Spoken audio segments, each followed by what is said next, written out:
You're listening to the world's smartest podcast network. When I go to Sacramento, I will pump up Sacramento. Some say the news is fake. Others say it's real. These two don't have the time to check. Instead, Turner Sparks and Michael Ira Kaplan turn to comics stationed around the globe to be their eyewitness reporters so that you can know what's really going on. This is Lost in America. All right, everybody, welcome to Lost in America, episode 279. My name's Turner Sparks. I am Miguel Kaplan. You can find me at turnersparks.com. You can find, get my new album. It's available for pre-order now. It's called Double Happiness. I recorded it at the Friars Club earlier this year. Get it now. It's in the notes to this episode. Show notes, I learned. We've been calling them liner notes for years. Turns out that's for CDs and records. Records. Show notes, someone told me they're called. It's in the show notes this episode. Click the link. Get it on. You can get the real thing. I will send you an autographed CD if you want that. Autographed. I will mail it to you. Cap, your mom just got one. Jan Kaplan. Did you get her an autograph? You signed her an autograph? I'm going to. I haven't. The CDs are coming to me right now, but she bought one last night. So when it comes, I'll send it to her. There you go. The album comes out September 30th, but you pre-order it now on iTunes. That's the big one, because then the more pre-orders we get, the better chance we have of going number one, debuting at number one. Last time we debuted at number 2 because Jim Gaffigan put an album out the same week. And we're not letting that happen again. I double checked his unless he's, well, he put one out like 6 months ago. So unless he's just a real genius, which he might be, every 6 months would be a lot for Gaffigan. But anyway, turnersparks.com. Go there to get all that. Kaplan, you can find Kaplan on all social media platforms at Cap in America. Also, Kaplan cannot find his microphone cord right now. So his sound is going to be a little imperfect, but it's fine. Go ahead, Cap.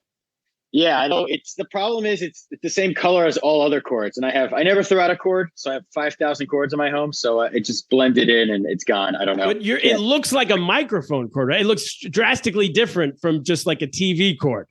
You would think it looks that way, but it does. But I just can't. It's like I'm just looking around. I can't find it. So we're going with the AirPods today. Anyway, whatever. So, no, don't complain to us this week. We know it's not that big of an issue. We can still hear you. Anyway, on the podcast today, we're learning about Puerto Rico, everybody. Why is Puerto Rico not a state is the question. And do they even want to be a state? We have coming up in a few minutes, Zilla Vodnas is joining us from New York City. She is New Rican, as we learned, Puerto Rican, but from New York City, but culturally Puerto Rican. And but before that, Kaplan, if you want to support this show, which I know you do, and we really need the support, patreon.com/Lost in America for $5 a month. That's it. $5. What a bargain. 3, sometimes 2, sometimes 1 extra episode of us every single week. When it's one, it's a good one though. It's a really good one. We make it long. Normally the show's 30 minutes, but if we're only doing one, we'll do 34 to 35 minutes. But I think last week we did 2 or 3. We're Cap and I are currently we're adapting this podcast into a TV show. We went down to El Salvador in July. We recorded an entire episode. We hung out with comics down there. We did a show with the comedians. We learned what it's like to have Bitcoin be the official currency of your country. And we're cutting that now into a half-hour episode that we're going to be pitching to television networks coming up soon to learn everything about that, to follow along beat by beat. We're not updating you here. You got to go to patreon.com/Lost in America and subscribe to that show. That's $5 a month. For $10 a month, you get merch. We went to number 1 in Armenia, as you all know. So whenever you do that, you make mugs. And we're going to be doing an episode, I think, next week on Armenia. So we're going to be returning to number 1. We're going double platinum. there. Yeah, but we're going to be finding out. It looks like they may be siding with Russia in this war. Ooh, is that bad for our merch? Should we not be out? Well, we might just have to become fans of Russia if we want to keep selling. Will we merch. go to number one in Russia? Will we like tag along there?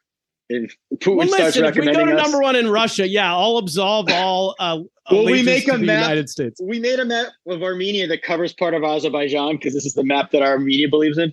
We're not going to make a map of Russia that includes Ukraine. No guarantees on whose side we're picking in the war. Up until this point, I've been pro-America, but if we get a couple more Patreon subscribers, we'll see.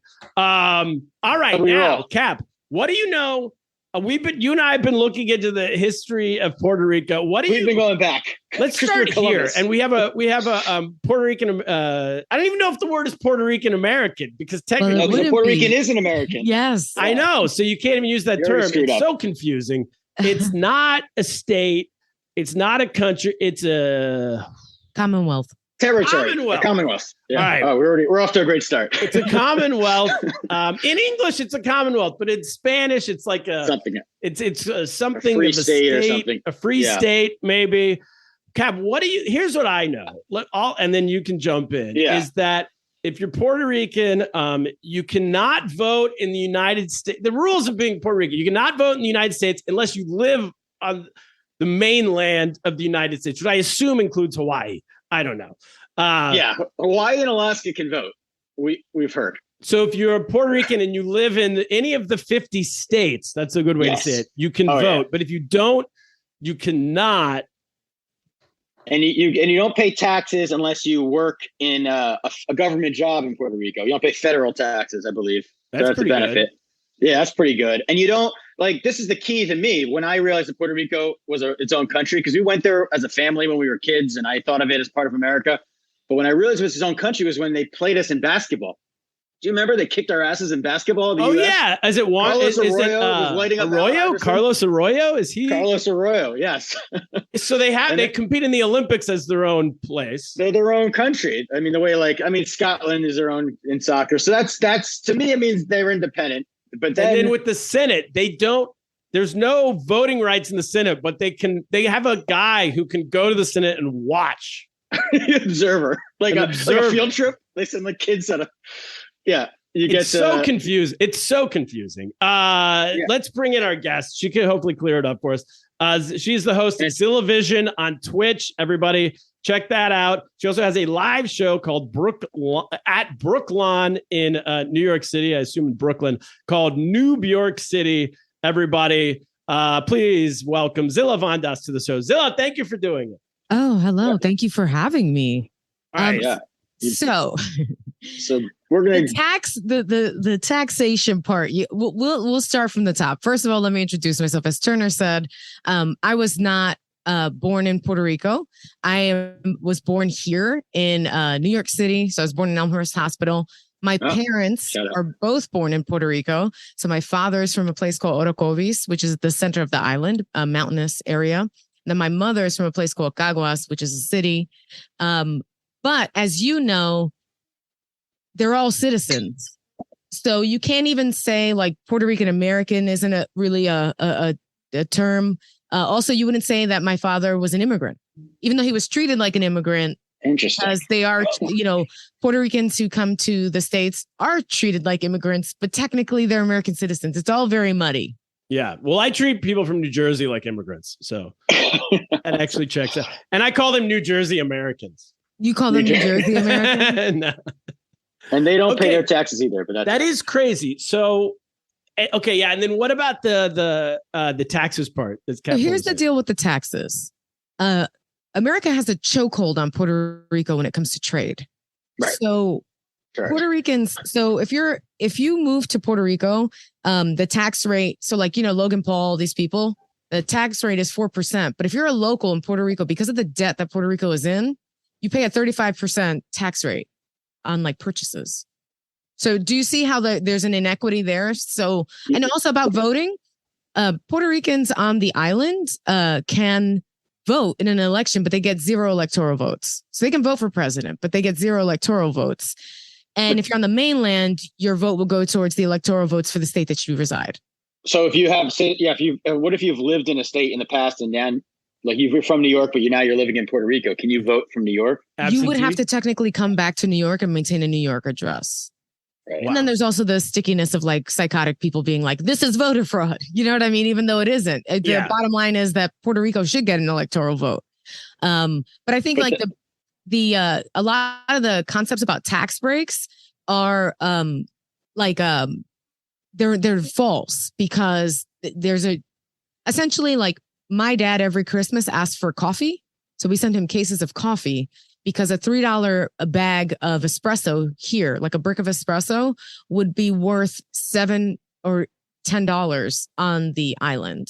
Because there's tariffs, or there's taxes, bringing it, like there's very little industry in Puerto Rico right now. And so we charge them to bring things in. Yes. So and then they have to purchase all of like their groceries for the majority. They can buy things from the Dominican Republic. Like, so then you're also going into, so very quickly too. So like some people wonder why on the island they get a lot of produce brought in.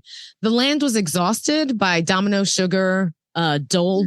You know, like, so in the 50s when, okay, so let's take it back to Columbus, right? Shall we? So Christopher Columbus sailed the ocean blue. I didn't even, in 1493, Columbus, just like he discovered America. His second time he come back. Over. He came More back. Hits, right? The remix. He came back. He discovered Puerto Rico. Yeah. Couldn't do it the first time. He somehow missed it. Discovered Puerto Rico.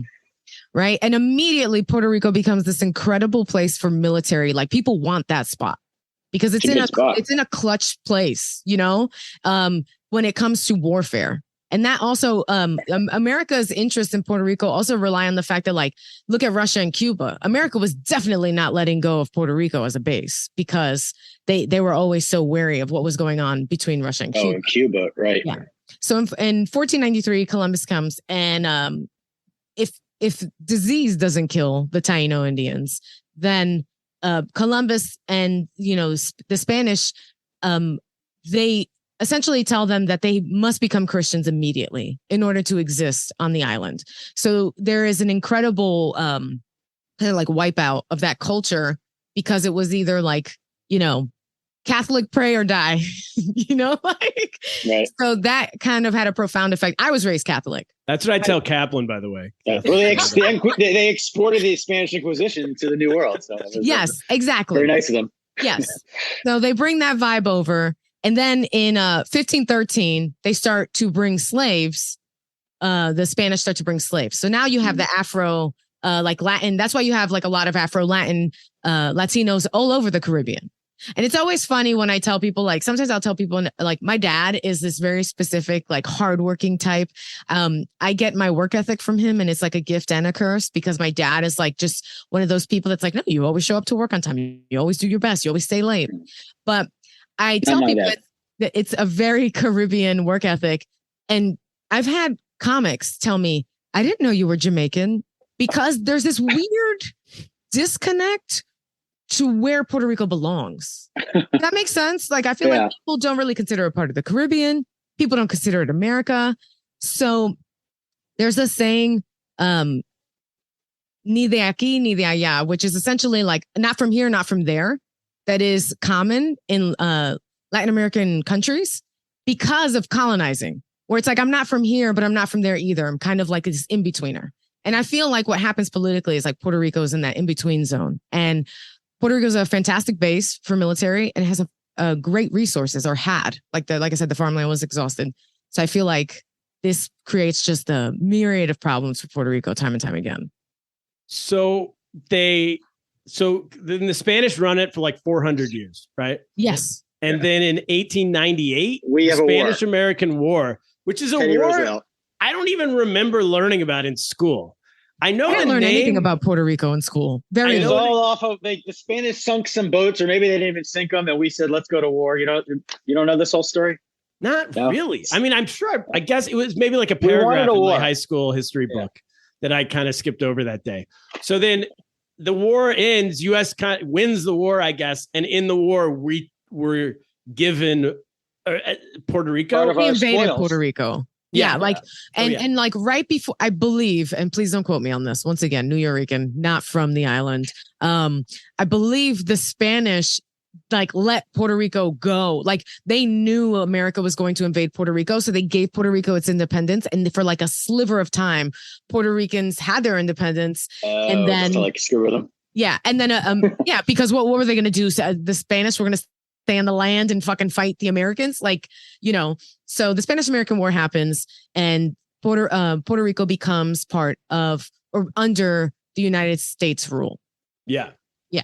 And then the next part, this is crazy. So then World War I comes along and the United States government decides Puerto Ricans can't vote, basically, if you're in Puerto Rico, but you can go fight in World War I. Yeah, 20,000 we read, right? So we read 20,000 Puerto Ricans in Puerto Rico, not based in the United States. Now, I'm going to say that, yes, this is true, but also this is like tale as old as time. This is some shit America's done time and time again. You need fighters. It is just colonizer bullshit. Yeah, essentially they're like, oh, hey, maybe we should treat you a little bit better. We'd love for you to fight, like fight in this war. Yeah. And that's once again kind of like bumps up Puerto Rico because there is for a lot of older Puerto Ricans, there's this incredible pride that they were able to serve in the U.S. military, even though they were like, your vote doesn't count towards the president, really. Do you get what I mean? Like,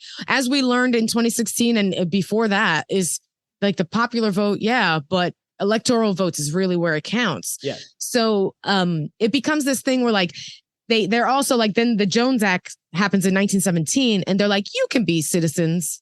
We'll let you guys be citizens, but it doesn't improve really. Yeah. Like, and also in 1917, when they passed the Jones Act, English across the board was made the language of the island. And there was no ifs, ands, or buts about it. It's like, imagine, so I used to be a teacher. Imagine if they showed up with a curriculum in English to people who've been speaking Spanish for, as Turner said, about 400 years. Is that from here on out, we're going to like put you in jail. If you talk Spanish, you got to talk English. And it created this incredible, like almost like a tore Puerto Rican culture apart in all these different directions, because you have people who were like actively like, this is wrong. And then there was other people that are like, well, we want to be, we want to be down with America. We want to be citizens. And I think that divide still exists. There's still people who think that across the board, Puerto Rico should become a state. Instead of Does that exist? Like, is it cultural? Is it like socioeconomic, or is it like age wise? Like, do old people believe it should be, young people not, or how does it break down? I think the older people are still enamored. There was a point in time, like I recall, I want to say in the late 80s, early 90s, where there was this like big push for Puerto Rico to become a state. And me being a dingbat, real talk, like, when you have a very superficial, like, it's like when you're a little kid, you still think Thanksgiving was just nothing but like a wonderful dinner between two groups of friends. Yeah. So you're like, oh yeah, I would love. And this is at the peak of like Rocky, Hulk Hogan. Well, I want to be down with America. Sure. So a lot of people latched onto it. But I think now a lot of people are like, what does that even look like? Because there needs to be transparency. And I would say in my friend group and in my family, I believe it's half and half. It's about 50-50. You got half the people who think it would be a good idea to become a part of America. Hurricane Maria exacerbated that because they felt like they would get help faster from FEMA if they were an actual factual state. Then you have had Trump throwing paper towels at you. So that was our help. Not even name brand paper towels. Didn't even bring the bounty. Was tossing sparkle. Let me tell you, I will revolt tomorrow. Yeah. But and that actually, I think that also there was kind of a break there where some people after Hurricane Maria, much older people, Turner, like to your point, I think the older people were like, oh, it'd be really rad if we became a state. And then I think the younger people are like, this is bullshit. And I think activism, which has always been a part of like the Puerto Rican history, like sovereignty, the pursuit of sovereignty, the pursuit of independence has always been a part of the Puerto Rican culture. There was a good run of time where there was, Puerto Rican terrorists were an actual threat to the U.S. government, But I think what's coming back now is at the very least on the island level. So yeah, Puerto Rico's in a bunch of debt and the youth is just, why the hell should we pay for a debt that like there's roads that still haven't been fixed by FEMA, and Hurricane Maria was in 2017. Yeah. Wow. So the people, you say it's 50-50. Would it be the 50% of people who don't want statehood would want independence, or are they split among some people want independence and some people who want the status quo? I think people have a list of demands, essentially. Yeah.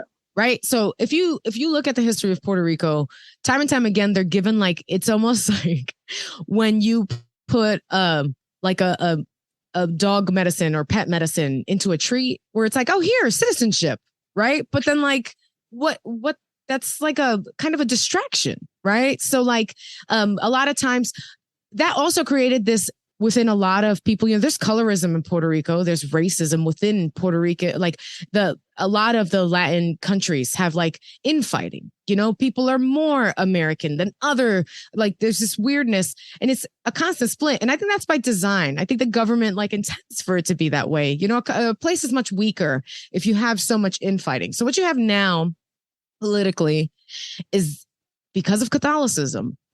Republicans have a bit of a stronghold in Puerto Rico because there's a lot of old people and they have some ideas that are a little more antiquated. So someone will roll up with these interests. They'll say, oh, well, we're planning to do all these things that are like very religious, like based in Christianity. But then they turn around and do things like, I don't know if you saw that. I want to say it's Wanda Vasquez, one of the governors of Puerto Rico, who got kicked out because she was taking money from investors, from companies. Sorry about that. To pick people who were designating where government funding and spending went. So it's like, look at the mess with the electric company in Puerto Rico, not the PBS show. God bless those people. I mean, the people who run the lights, Luma. Like, it's like Texas, but on steroids, where they privatized electricity. Okay. And now there's just rolling blackouts. And they're like, well, you're going to have to accept that that's a part of your life now. That's horseshit, so I think what people who don't want statehood, they're also looking at Hawaii. Look at something like Hawaii, where like the water is preferentially given to hotels because they want to keep, but like the locals have, drought warnings and like they have to regulate how much water they use. I think Puerto Ricans there's people who are looking at Hawaii and seeing like, well, is that going to be us, but worse, because Puerto Rico's in an incredible amount of debt, but not because Puerto Rico went on a spending spree. It's just like all the powers that be that have had a foot. Which has been poorly run, right? Yes, yes. And they haven't been able to make their own decisions. So it's like going back to that governor who was taking essentially payola, right? Mm-hmm. How does that help?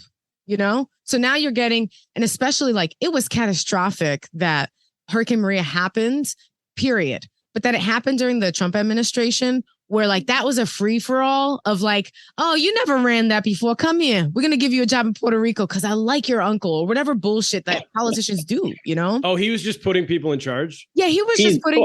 Crony. Yeah, friends, people who had like never, and then like, really done things. And so I'll give you an example. Like my father still lives in Puerto Rico. He has a farm.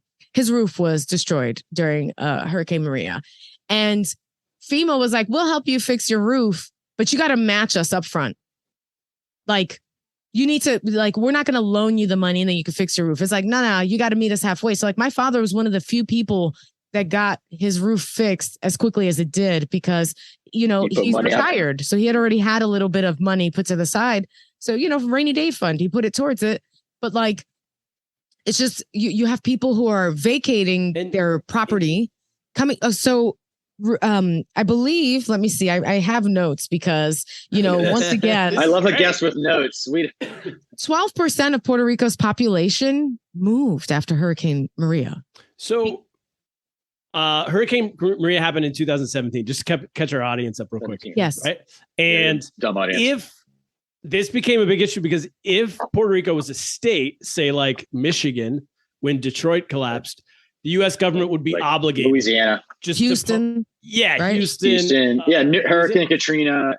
The fires in California, whatever it might be. The U.S. government is obligated to step in, and there's no debt. It's not like you owe us back, as far as I know. I could be wrong on that, but I don't think these states then owe back. I think it's just part of the obligation of the United States is to help a state. But in the case of Puerto Rico, because it wasn't a state at that time, then there is no, like, strings can be attached and there can be a bunch of stuff involved. Absolutely. And also there was a delay. I mean, you have like, it's look, like, frankly, let's be transparent. You can feel when a politician has disdain for the people that they represent. You're talking about a man who was like disgusted. Trump was disgusted when he talked about it. It was almost like Puerto Rico was like a divine intervention. It was what the Puerto Ricans deserved. And that's how that kind of unfurled, where it's like, well, I'm so sorry you were a third world country, which it's not. But that was the whole vibe of people where it was like, oh, well, so 12% of the population leaves. Not because I think what the narrative a lot of some people believe is like Puerto Rico is such a shithole. They really wanted to move to Orlando, Florida. No shade. Mom lives in Florida. She has before the hurricane. She's been stateside for much longer since she was a little kid. But like people left because they couldn't pay their rent. They couldn't. So places like Florida, which needed a workforce, were like, hey, our airport is open. So people left in mass. But what they did was the property value plummeted. And then now you got crypto bros. You got Logan Paul, who, because as outsiders, they get a better tax break than even the natives do. I didn't know when you said Logan Paul earlier. Yeah, like they're buying properties in Puerto Rico, and it's like this bacchanal. First of all, any place built on cryptocurrency, that's not a positive. El Salvador. It's not going to help the economy. It's going to help the economy of those crypto investors. But is it going to help the economy of Puerto Rico? Like, I would love to live in Puerto Rico. I couldn't Twitch stream because there's no guarantee that I could get the electricity for long enough. Yeah. So is the Puerto Rican government, because this Logan Paul, who's like to anyone who doesn't know who he is, he's this giant like cryptocurrency guy. Among other things. Isn't he? I just know he's famous. Oh, he's an influencer. He's oh my God, a charlatan. That's the best way to say it. YouTuber. He's a blonde little, like, he looks like a boy bander, but he's a charlatan and he's like evil. And is the local government? Well, I guess we skipped over one part, which is that in the 1950s, is that when the Puerto Rico designed their own constitution? Yes, but as you said, so like, you know how like I refer to Puerto Rico as a Commonwealth because it's the Commonwealth of the United States, but you said that like in Spanish, it like free state is a part of the name. Yeah. But America refused. Like, talk about like being honest without being honest. They were like, we're going to give you freedom, but if you put the word free in your name, we're not going to allow that because they're not fucking free. It's also a little insulting to us. It's like, well, our people, no one's going to speak Spanish anyway. So yeah, whatever you want in your language. Hey, Pennsylvania is a Commonwealth and we're doing okay. So I disagree, actually. Shout out to Pennsylvania. Say no to Dr. Oz. Say no to Dr. Oz, please, guys. Oh, yes. Wegner's. Maybe a grocery store. Go on. There's a lot of Puerto Ricans actually in Philadelphia. So there's like these like strongholds, Chicago, Philadelphia, New York, where there's a lot of New Yorican, like, or Puerto Rican, like what would be referred to as Puerto Rican American, except that's redundant. Yes. And Florida as well. But we also skipped over the fact that like, so in the 50s, America kind of made Puerto Rico like a testing ground for lots of things. So as I mentioned, like Domino sugar exhausts the farmland.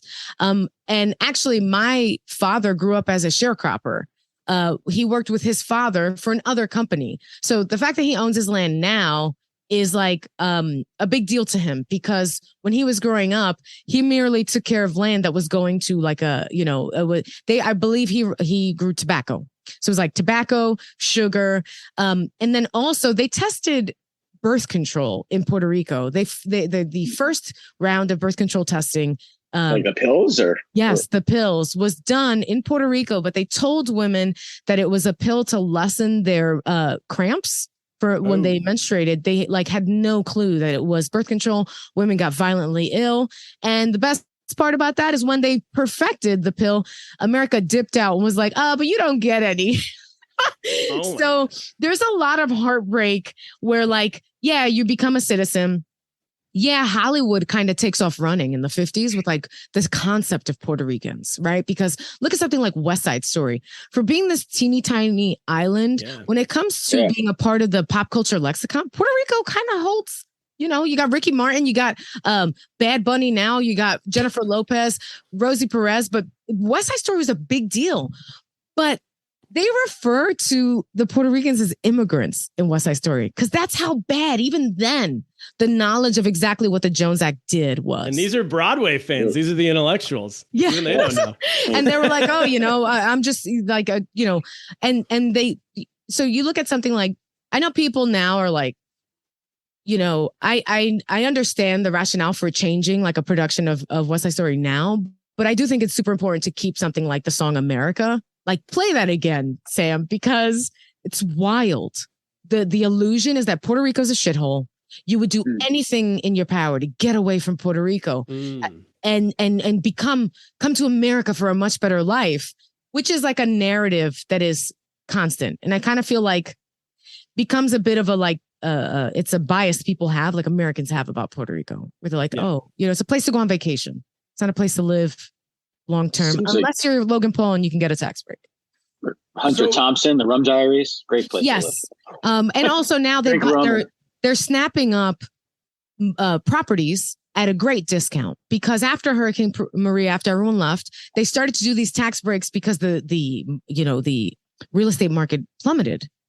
And what ended up happening, and the most recent fight that I can tell you guys to like, if you go online and like, Twitter's a great resource for this, as is TikTok, which you won't hear those words come out of my mouth very often, but here we go. TikTok's a great resource for blank.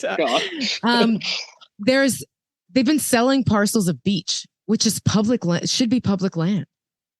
So there's a big land bros. Yeah, there's a big fight going on where native Puerto Ricans show up to a beach and dismantle a fence that's been put up by luxury condos. They're putting up fences around the beach, like where the locals just aren't welcome anymore. And that's a travesty.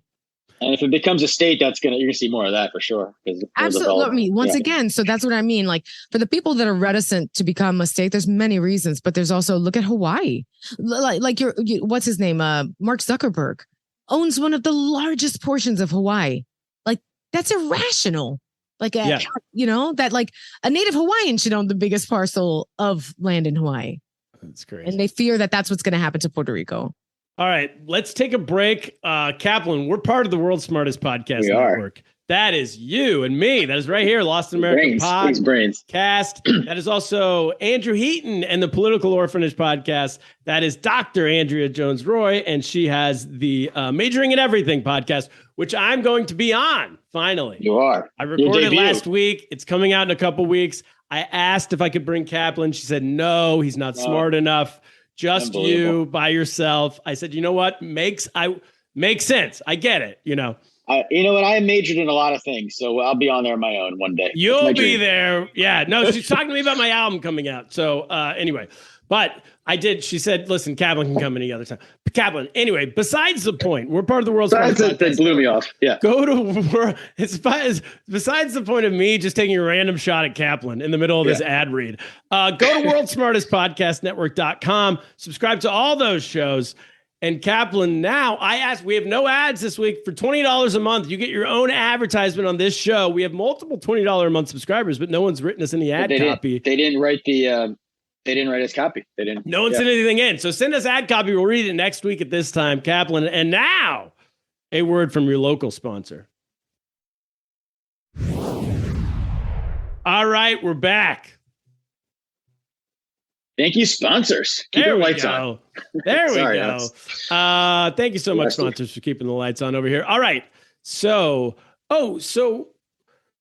wanted to ask about this. So Puerto Rico has its own, just like a state would have, it has its own Senate, right? And its own Congress. Yes. But ultimately, if there's no representation in Washington, I guess it goes to kind of like how much autonomy does it have in running itself? So one would think on the face, like value, like on face value, it does. Yeah. But as we mentioned earlier, like things like payola, corporations coming in, it doesn't really, because essentially a good portion of the politicians in Puerto Rico are thinking for themselves. Well, I mean, that's no different for politicians stateside, but in a much more immediately catastrophic way. It's like people are so kind to corporations and less thinking of the people. Like there was a mass school closures in Puerto Rico after Hurricane Maria because a lot of kids just couldn't get to. Do you get what I mean? If FEMA doesn't fix the roads, then you can't turn around and say, well, we don't have the attendance at schools. We have to cut these budgets. So there's time and time again, Native Puerto Ricans themselves are seeing them kind of stepped over to accommodate outside interests. Yeah. And I read in 2019, or was it 2019 or 17, 18, somewhere in there. I guess at the conclusion, if you want to call it that, of the whole hurricane catastrophe and the how to work it out with the United States government, the U.S. government said, we'll give you 70 billion. Is it 70 billion, I guess? Maybe not. I don't know. Whatever 70,000? No. It was more than that. A certain amount of money to essentially bail out Puerto Rico. Puerto Rico filed for bankruptcy, as far as I understand. Yes, Puerto Rico's bankrupt. And the U.S. government said, we'll bail you out, but now we get veto power on your entire budget that's made every year. Yes. And that's what, it's the illusion. So I once spoke to a friend who has a child, and I said, how do you get her to get dressed every morning so easily? And she said, I let her choose what she gets to wear. But I noticed that this young lady never had like a superhero costume on. You know how like some kids. Yeah. So I was like, wait a minute. She never picks these wacky things. And she goes, oh, no. She gets choice of 2 things I've already set out. So you see how like politics in Puerto Rico is like, you guys can choose, but we have final say. That's crazy. And like, this is, I think, a constant. So even look at, like, for example, I'm fluent in conversational Spanish, and I learned Spanish from watching TV. I learned Spanish from watching telenovelas. I learned Spanish from overhearing my parents speak. But my father, because he was a child in the 50s, he was so convinced that teaching us Spanish would actually be a like stain. Like, so in the 80s, he was like, you know what? I just want you guys to know English as perfectly as possible. Now I'd have to pay to learn how to speak like higher level Spanish, say if I wanted to put that on a job resume. But it's because of the way he was indoctrinated. You know, there's a period of time where like you could never have a Puerto Rican flag. You could only have an American flag. And my father grew up in that time. So you have like this generational trauma of just like so badly wanting to fit in. And now I think as they're older, like my dad, he gave up access to access to a lot of the Medicaid benefits he would have gotten if he would have stayed living in New York. I think now he's realizing, well, you know, this dream that he kept paying into, and he kept thinking that Puerto Rico should say yes to possible statehood, being accepted by the United States. When the U.S. was like, we'll bail you out, but you're going to pay the bill with interest, and we're going to veto everything it's like, it's not free at all. So it's like, actually it'd be kind of demeaning if they would let the American, you know, name for the term for, instead of Commonwealth, if it was like, oh, the free state. No, they're not really free. That. Yeah. What does your dad farm? Oh, my dad currently farms beef. So he grew up farming tobacco. It's actually kind of a magical story. My father, when he was 18, the FFA, the Future Farmers of America, they were looking, the interest in Americans farming like took a tumble. So they were trying to outsource farmers. So they were like, hey, we'll give you a loan if you come to Middle America and you start farming. He told them he didn't want that loan. He wanted a smaller loan, and he bought the land. He discontinued his father being a sharecropper and then moved to New York to be a cabbie. Whoa. And paid the loan back. He like stopped farming altogether. Totally different. Yeah. And then he moved to the States, and he's like doing very poorly. He's one of 13 children. So like him and his brothers have this contact, like little network of people who are all struggling in New York, and they're all working together to try to send money back home, make sure he's taking care of his parents.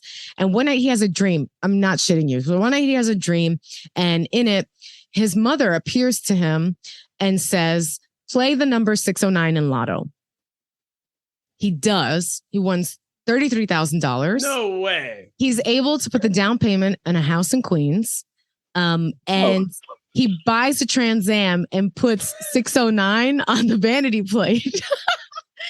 And that kind of bumped us up to the I would say not lower middle class, but like lower middle class. And then for the rest of my youth, my father constantly struggles to pay the mortgage because like, even though he got this like little nest egg, it was like the equivalent of like what some people get when they go to college, you know? So did he ever play the lottery again? Yeah. He's like, he never played the lottery again. You're not going to win twice. You got to. No, Genius. But I will tell you this, and I'm not religious.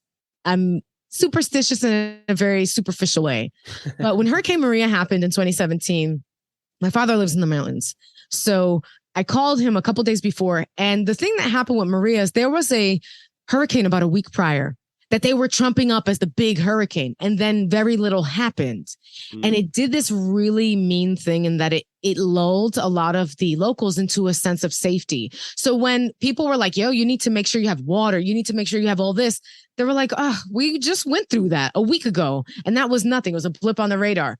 So I called my dad like a couple days before Hurricane Maria, and he tells me without missing a beat, I have bottled water and I have a machete. Don't worry about me. I'll be fine. Okay. For 35 days, I didn't hear from my father, but I know my dad is like a very stubborn man. And I was like, don't get worried. Don't get worried. But after day 20, I got worried because a lot of like, it became the like cause du jour at work. So people are like, oh my God, did you hear about your father? And I was like, nah, he's good. And they're like, what? You know, like, why do you think that? At one point, I had I worked at a school. The principal had a friend who worked for FEMA and like offered, like, tell me your father's address. Maybe we can figure out a way to. And as I'm clocking out of work, this is like 30 days in, I'm about to lose my shit. I started picking up after hours work because I just didn't want to be home to think about it.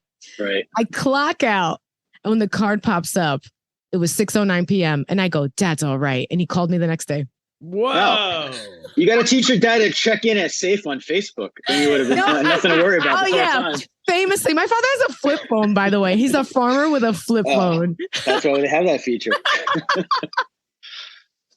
Oh my gosh. Yeah. Yeah. If you're checking in now, there'll be like a earthquake in California. Like New Yorkers are like, I'm safe in California earthquake. So he raises beef now and he does well, but he's an old head. And I don't know if you know what that term means in like hip hop, but that means that like one of those people that's like, you youth, you know, like, So he is supportive of the nationalists. Puerto Rican nationalism has always been a big vibe. And like now with Instagram and all these things, that's really gaining traction.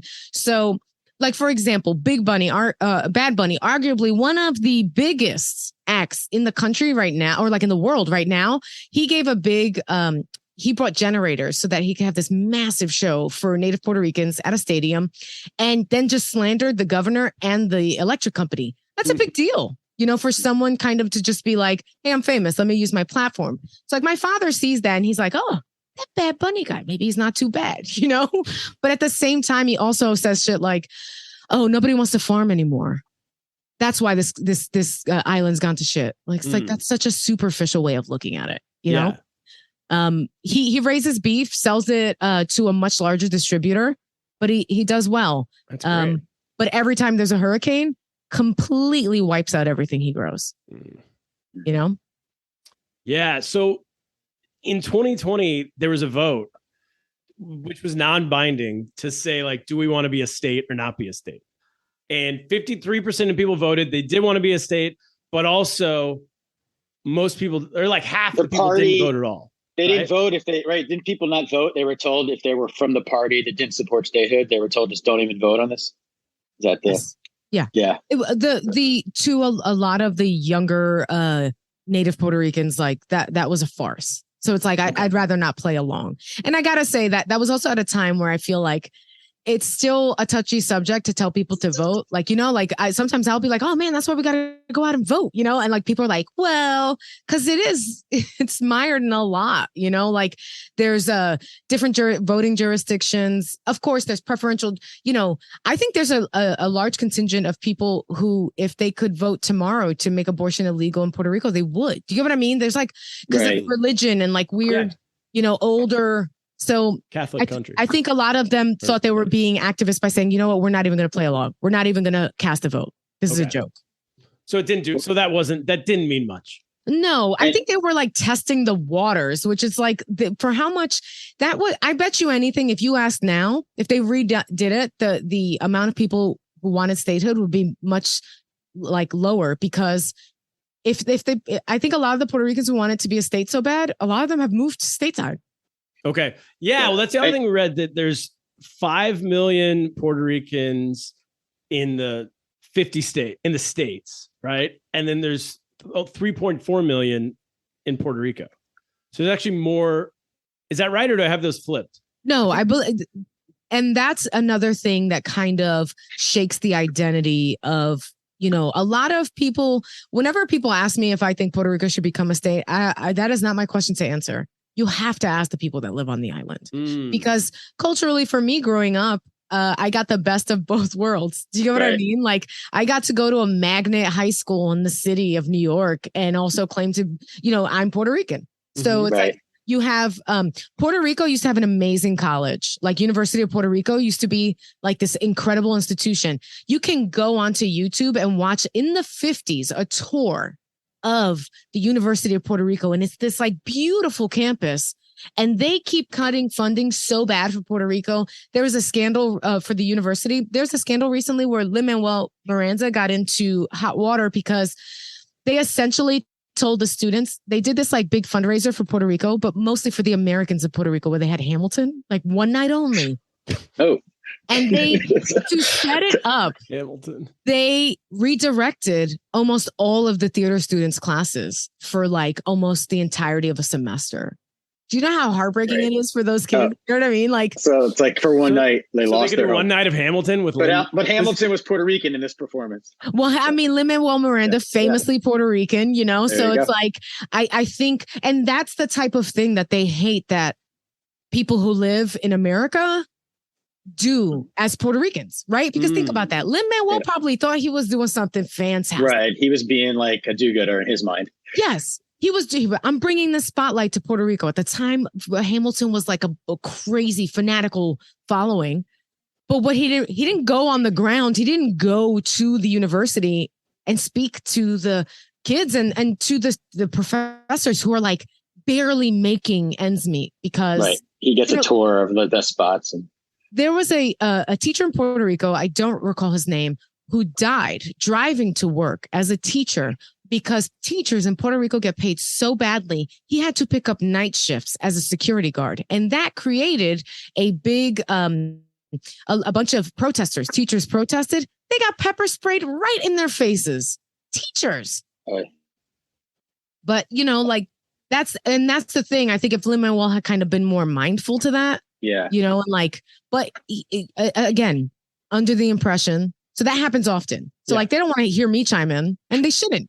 Yeah. I benefit from being a citizen of the United States that lives in a state, you know? And do you think, because you touched on it a little bit about the idea of being a state, I feel like in America, a lot of Democrats want Puerto Rico to be a state. It's cynical. They just think like, we'll get two Democratic senators, get some more blue voters, electoral college. But do you think it's that simple? Or because, I mean, there was a Republican governor about a decade ago. There are Republicans. It's Catholic country. So is that careful what you wish for kind of thing? Or? I absolutely think this is in a lot of ways. And I am a registered Democrat. And I say that with like pause, because the last, like when I was in college, like, you know, when I turned 18, I was like, oh, of course, Democrat, you know, like, and I had bought into the two-party system, and I don't believe like that functions at all, as we can see. But I think what they're essentially setting themselves up for is like, this is like thinking Trump wouldn't win in 2016. Like, what are you talking about? You think that's in the bag, my guy? You know, like, there's no guarantee. It is a very Catholic island still. And also with how many interests they've allowed to permeate the, like with getting payments from corporations, that's exactly, you're going to end up with a bunch of Christian cinemas with just Spanish names. You know what I mean? Where it's like, you know, La Cinema or whatever, you know, like, so you're going to end up, there's a good chance you can end up with people who, I'm Democrat. Yeah, I got you. But then because they have, they're say close to Wall Street, or they're close to, you know, Puerto Rico has a rainforest that I've so been there. many countries and so many companies want to get their mitts on. They Kaplan would love. right? Well, is it a nice rainforest? Because I will say the one time we were there, we got like cons in our family trip where they said trip to rainforest. And we famously took a bus a few hours to the rainforest and we went up onto like a tower to look at the rainforest. And then we got down and back in the bus and we drove away. It was like a trick where you didn't go in the rainforest. You got to see it. Wow. Because the native Puerto Ricans would prefer, because the rainforest regulates so much the temperature on the island. So they're looking to kind of keep it as pristine as possible. But that's so we're trying to ruin it. You don't want the Kaplan family. You don't want the Kaplans. No, so many stepping on endangered butterflies. But this is like, this is like when an outside company is like, hey, can we put a Starbucks in Grand Canyon? And we are getting closer to those. Great idea. You know what I mean? Like, we're getting closer to like, well, we got to let this land that was protected go because we made an agreement with Exxon that or like, even now look at like electric cars, right? Okay, we're going to do this whole push for electric cars. But in the fine print but we got to give the oil companies these protected lands in exchange. Oh, yeah. And that's happening. Joe Manchin made that happen. Yeah, and that's happening here. Imagine what's going to happen in Puerto Rico if history's been any indicator. So it's worrisome. Is there I read that actually Puerto Ricans now are a more important voting bloc in the United States than ever before because so many have moved to Florida. Oh yes, Orlando is like a hotbed of it. Where's that? Yeah, I didn't know that until you told me. Yeah, no, Orlando Airport. I went to go visit my mother sometime after the hurricane. And she's originally a New Yorker, moved to Orlando for work and then retirement. And I went to the airport and there was a booth, it looked like a whole, like almost like a DMV equivalent in the airport. And it had all this signage, it was like this welcoming, place. So like essentially Puerto Ricans were flying to Orlando Airport and immediately getting subsidies and things like that to kind of go and get settled in Florida because Florida was, needed the workers. Because so much, and that's, I think, another fear for Puerto Rico is like, we don't want Puerto Rico to become Hawaii also in that it becomes a destination rather than a community place that takes care of its own like people. And Hawaii's got a wonderful community that's like little by little falling apart because the interest of like the Four Seasons comes before them. So I think that's like, people were welcoming them to Orlando. So there's a lot of Puerto Ricans in Orlando now. And it's, I think some, of course, there's going to be bias. People see it as a bad thing. I think it's a great thing. If they're happy here, that's all that matters. But let's look at what's happening on the other flip side of that. All of the places they vacated have now been turned into Airbnbs. And I live by the beach in New York now. And I can tell you that living in a destination zone is murderous whenever it's the off season. It's terrible. I have a limited amount of businesses that I can frequent locally because they're all closed it's not summer. Nobody's coming. You live at Rockaway Beach? I live in Rockaway Beach. Oh, I love Rockaway Beach. We were looking at places over there. For a while. That will also, that the fear is like, it's great that Puerto Ricans are moving to the United States. There's no harm in that. But the fear is that we're going to move there. The fear is that then boomers are going to head to Puerto Rico. So those locks that have the codes where you get the keys in when you get to an Airbnb. Yeah. If you go to the historic part of Puerto Rico, almost every apartment, every building has one of those locks. Oh, wow. So they already are all Airbnbs. They're already Airbnbs. We've already ruined it. Yeah, and I mean there's outside stuff that comes to Puerto Rico and does a good thing. My father, for example, there was nothing in his town. Nothing. I remember when they installed streetlights in the 80s in my father's town. Now, some guy found a part of the mountain area that he thought would be a good BMX run. It's an incredible X Games location. People go there to zip line for a couple of years. They had the longest zip line in the world in this part of Puerto Rico. Yeah, those are good. They generate business. But like looking at something like a place that's already populated and taking that because it's by the beach, because you want a oceanfront property for 2 months a year, that's wrong, I'm surprised casinos have not gotten into Puerto Rico. Casinos are big in San Juan. So San Juan, they have casinos, yeah. Okay. Yeah. But then you also look at something like, Vieques, for example, my grandfather on my mother's side is from Vieques. Vieques is this tiny island. They got slammed during Hurricane Maria.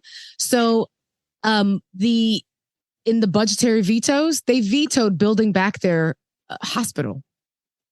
So you live on an island that you got to take a ferry to. So that means if you have a heart attack, you're just going to die on the island because there is no hospital on the island of Vieques. And that's same with Vermont. Little ways that, and I already know because I saw the gentrification of Bushwick firsthand because I grew up in Bushwick. So here's what I think is going to happen. I think if Puerto Rico ever becomes a state, it's going to be when all the Anglos already take up so much part of it that it's just to the benefit of everyone who's there, not necessarily the native Puerto Ricans, if it ever does happen. So I think Vieques will get a hospital when Logan Paul owns enough of Vieques. Yeah. And he wants a hospital. That's your tipping point. Yeah. Yes, when the wing in the hospital named after Logan Paul because he's donated enough money. Because I can tell you point blank, when I grew up in, when I was in Bushwick in the late 90s, early 2000s, we had a terrible supermarket. And if you've ever been to New York, you know that as soon as they start selling coconut water and wine at your supermarket, rent's going through the roof. So almond butter. Yes. Kale. I bet you anything they'll ease up on taxing food when there's enough Americans, like born in America, non-Puerto Ricans living in Puerto Rico, and they complain. That's the key. When we start complaining.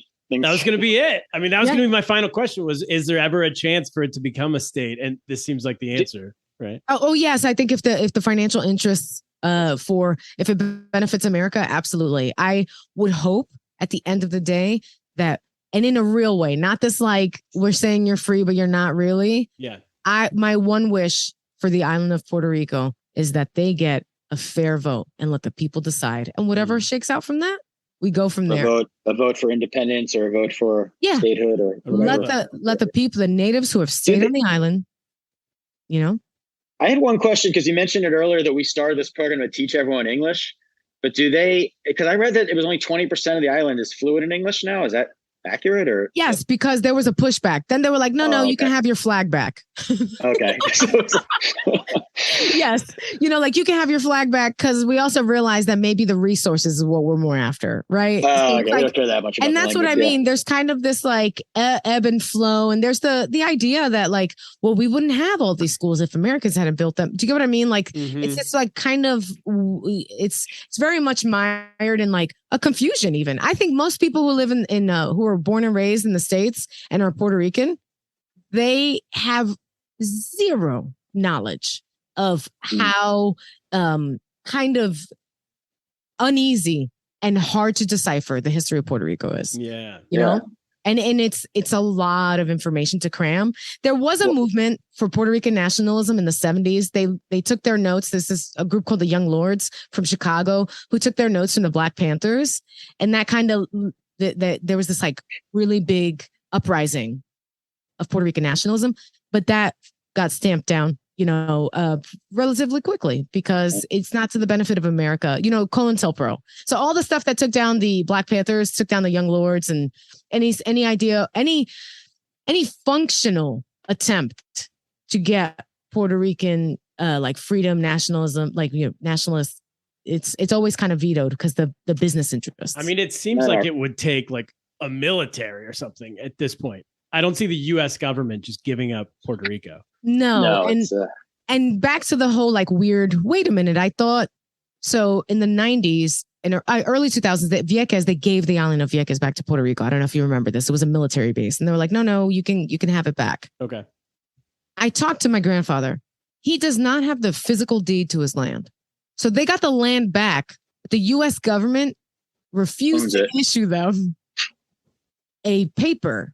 Wow. And this is something that is similar to what happens in Hawaii, because in Hawaii, I believe the culture, the system of doing it is like it's spoken. It's like we agree that you have this land between Hawaiians that are from Hawaii. It's like an oral agreement. Yes, and in Puerto Rico, you can in Vieques, you can own your land until you die, because then what are your kids telling the government? Oh, this is my father's, and then America's like, no, you don't have the paperwork for that. So that's what I mean. It's this like kind of bait and switch always. And you can't sell it to someone else if he doesn't have the physical paper, right? No, he can't. And he eventually had to leave. He sold the house that he built on it. That's the thing. He couldn't put a property value on the land because he could only put a value on the house. So who owns the land? The U.S. government, basically? Well, essentially, it's like then it's now you have Americans who are moving to Vieques and they're fighting for the piece of paper because they have the money to get the I see. lawyers. So that's when change happens. When This is what I mean. Yeah. Exactly. Yes. When Americans, crazy. wow, it's a lot. So that's a good point, Turner. You need money sometimes to enact actual change, and Puerto Rico's bankrupt right now. So what do you think is going to happen? Exactly. How is Puerto Rico in comparison? How are they doing? I know it's like bankrupt and things are bad, but in comparison to the other island nations around them, are they, because they're connected with the U.S., are they wealthier, or is there any difference? Right. Or poorer? Compared to like Jamaica or Dominican Republic? Yeah. So in solidarity with those other nations, I would say that you grow up as a Puerto Rican from the States, you grow up thinking that like, oh, well, Puerto Rico, it's better, like somehow. Mm-hmm. But that also just leans into that weird like infighting. Like it's very easy to colonize a country that is bickering amongst themselves. Yeah, I didn't mean like better or worse. No, like, but like, so what I mean is, I think optically, like I don't know if you, I'm older than you guys, but like in the 90s, they used to do these Puerto Rico tourism commercials similar to the Jamaica ones. Remember they used to do the One Love commercials? Yeah. They had like Puerto Rico, the shining star. I think it's what my family saw and we came for their. Yes. So like, I think there might be more dirt roads. Point us towards the rainforest. My mom, Jan Kaplan, tromp around in it. I think there might be more asphalt in Puerto Rico, right? That's how we equate it, where it's like, oh, but the roads are drivable. But in Jamaica or in DR, when they make a decision about their own country, they voted on it. Yeah. Because Puerto Rico is per capita. I know it's like poorer than any American state, but I'm curious if it's wealthier than. Oh yeah, I mean, like then you also have like say like with DR and Cuba or Haiti split in half. Like there's a lot of other, but I feel like at the end of the day, every single one of the issues that every one of the countries in the Caribbean has, like if there's anything wrong with Jamaica, I blame the British, and if there's anything wrong with Haiti, I blame the French. So Puerto Rico, you blame us. I blame America, and that includes me. That's the most tripped out thing because I remember like. I had a conversation with someone who was like, well, I don't consider you Puerto Rican because you weren't born on the island. You're not from here. And you're from here. And I was born here. This was a boomer told me this. And I'm from here. So I call myself American. I don't call myself Puerto Rican. He goes, my parents who were born on the island are Puerto Ricans. And I said, when were your parents born? And he said something like 1930. I said, the Jones Act of 1917 means your parents is Americans too. Look at what did you even? It's all nonsense, Well, in so many ways. Semantics. Yeah. Yes. Yeah. It's by the way, the best analogy that stuck with my brain this whole time was your analogy about your friend and getting their kid dressed. That's because I'll tell you this right now. I feel as a dads, we let our kids wear whatever they want. So that's what you want. You want the American government to become more like dads out there. You just pick out, you can mismatch whatever you want. But every mom, it's too. You get maybe too close, then that's how my wife is. So I laid out all the clothes on the bed. Yeah, you can choose. No, there's no laying on them all. As a dad, I'm like, just go in the drawer, get a shirt, get a pair of shorts. That's why they all dress like Spider-Man when they come in. Yeah, that's it. With the capes, Zilla, that's the show. Thank you. Yeah, no, by the way, real quick, I got to say, I love a good dad fit, though. When you could tell a kid's dressed by a dad, it's hilarious. You can always tell. In our family, you can always tell, believe me. My wife will be like, why they don't even match? He's wearing different socks. Didn't you check? No, I get dressed. I should say, too, speaking of the allegiance with the islands, did you hear that? So the Prince William and like Princess Kate went to Jamaica a couple months ago, thinking they would get this like hero's welcome as they always do, and they just got booed and people threw fruit at them. When the royals show up any spot and they come with the pomp and circumstance, that you're like, hey, what the fuck are you doing? Like, who are you? I argue with my mom about this. My mom loves the royal family. I'm like, they're nothing. They're nobodies. They're people who were born into this thing. They never did anything to accomplish. Why are we honoring these people? Why in Jamaica would they be going nuts for the? Yeah. No, and I have to say, of the one thing I will say, like when we talked about like comparing, and once again, like I said, like all the Caribbean nations, all the island nations, the one thing that's wonderful is that like you have this pocket of fierce nationalism, and the Jamaicans who were not playing with the British. they let it be known. And that's kind of beautiful, you know? I mean, the Royals will still be the Royals. They still have one diamond that's like, could cure any small island nation's like debt, you know? But I'm glad that Jamaica let them know, kind of like, yeah, get out of here. Come on, take a hike. That's it. That's the show. Zilla, thank you so much for doing it. Oh, thank you so much for having me. And I just want to say very quickly, if you are a Puerto Rican from the island and you disagree with anything that I said, please DM me, message me. I'm always willing to learn. And I just tried my best to represent. Thank you guys for having me. This has been dope. I don't know if you want to answer this, but how do they find you on Instagram? DM you. No, absolutely. Hate mail. Where's the hate mail coming? Yeah, no, absolutely. DM me, please, at Zilla Vodnas and all socials, and also Zilla Vision on Twitch. Like I said, I welcome any discourse. I'm always open to learning. You know, I taught high school for 10 years in the city, and I understand that like history, as we've been taught it in American schools, is most often wrong or skewed and definitely biased. So if you have anything to input and you want to correct me on anything, I'm willing to hear. Sweet. Thank you so much, Zilla. Thanks for doing it. Kaplan, that is it. What should we do? Yeah, I love that. Leave us negative reviews, please, everyone. As long as you're talking to us. We like engagement. And feel free to send us hate mail too. We'll take it. Yeah, DM us or YouTube, anywhere you want to leave it. In the meantime, let's get lost. Get lost!